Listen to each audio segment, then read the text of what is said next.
এই তিনটা জেনারেশন আগামী 50 বছর জীবিত থাকা অবস্থায় আওয়ামী লীগের বোধহয় ফিরে আসার সম্ভাবনা খুবই ক্ষীণ। ইনশাআল্লাহ আমরা আশাবাদী। এগুলোতে তো আর বলার কিছু নাই। এগুলোতে একটা জিনিস বলি, আমার এলাকা ত্রিশাল, এইখানে মাছের জায়গা, এবং এইখানে উনি একটা সিদ্ধান্ত নিয়েছেন ফিশ ফিলেট, পাঙ্কাশের ফিশ ফিলেটের উপরে ট্যাক্স বসাইছেন, যেটা বিদেশ থেকে আমদানি করা হয়। এর ফলে আমাদের পাঙ্কাশের চাষিরা অনেক উপকৃত হবে, তারা দেশের মাছকেই আমাদের দেশে মার্কেট করতে পারবে, যার জন্য এবং ফিশ ফিড, পোলট্রি ফিডের উপর ট্যাক্স কমে আসছে। এইটাও একটা বিশাল যুগান্তকারী ঘটনা হবে ফর দোজ পিপল। আমি এরপরে বলতে চাই ফরেন ডিরেক্ট ইনভেস্টমেন্ট।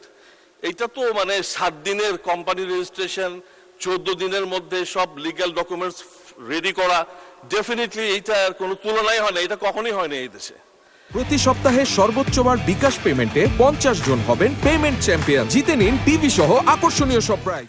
সর্বোপরি আমরা যদি তাকাই আমাদের অনারেবল প্রাইম মিনিস্টারের যে এখন মালয়েশিয়া এবং চায়না ভিজিটে, আমরা অবাক হয়ে যাই। একটা দেশের প্রাইম মিনিস্টার কতটা খুশি থাকলে সে তার ফেসবুক আইডি থেকে আরেকটা দেশের প্রাইম মিনিস্টারের ভিজিটের পুরো ভিডিওটা ছাড়তে পারে।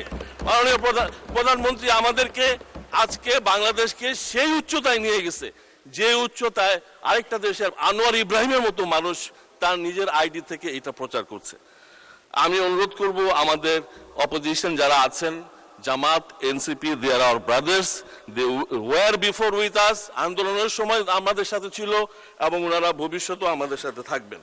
ফাইনালি আওয়ামী লীগকে উদ্দেশ্য করে বলতে চাই, আওয়ামী লীগ 3টা জেনারেশনকে ইনজুর্ড করেছে। একটা হচ্ছে স্কুল, একটা কলেজ, একটা ইউনিভার্সিটি। এটা হলো নিরাপদ সড়ক, কোটা আন্দোলন, পরে হাসিনার খেদাও আন্দোলন। এই 3টা জেনারেশন আগামী 50 বছর জীবিত থাকা অবস্থায় আওয়ামী লীগের বোধহয় ফিরে আসার সম্ভাবনা খুবই ক্ষীণ। ইনশাআল্লাহ আমরা আশাবাদী।